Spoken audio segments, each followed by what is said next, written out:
Freelancing কি হালাল নাকি হারাম এটা জানার দরকার আছে না নাই?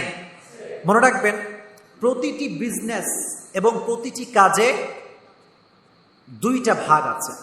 জবান খুলে বলতে হবে কয়টা? নাম্বার 1 ইজ হালাল and নাম্বার 2 ইজ হারাম।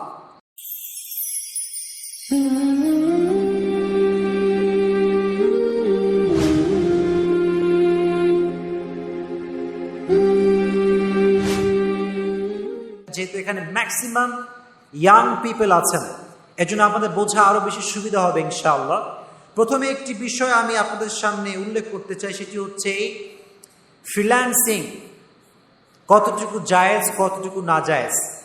এবং অনেকে আমাদেরকে প্রশ্ন করে ফ্রিল্যান্সিং এর কোন কোন সেক্টরে কাজ করা জায়েজ, কোন কোন সেক্টরে কাজ করা না জায়েজ, কোনটা হালাল কোনটা হারাম।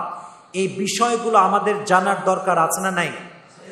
অবশ্যই আছে, বিকজ ফ্রিল্যান্সিং হচ্ছে বর্তমান সময়ে the most famous category of business.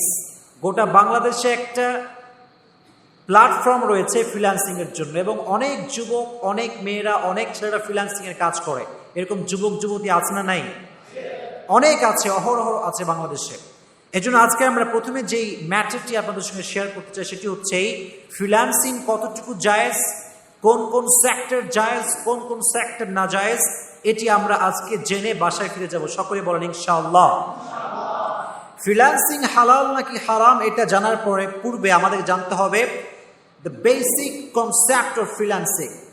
Freelancing এর বেসিক কনসেপ্টটা আপনাকে বুঝতে হবে, যেটার বেসিক কনসেপ্টটা আসলে কি। মনে করেন আমরা আমাদের রিয়েল লাইফ, এটা হচ্ছে রিয়েল লাইফ। এই রিয়েল লাইফে যদি আপনার সঙ্গে আমি কোনো চুক্তিবদ্ধ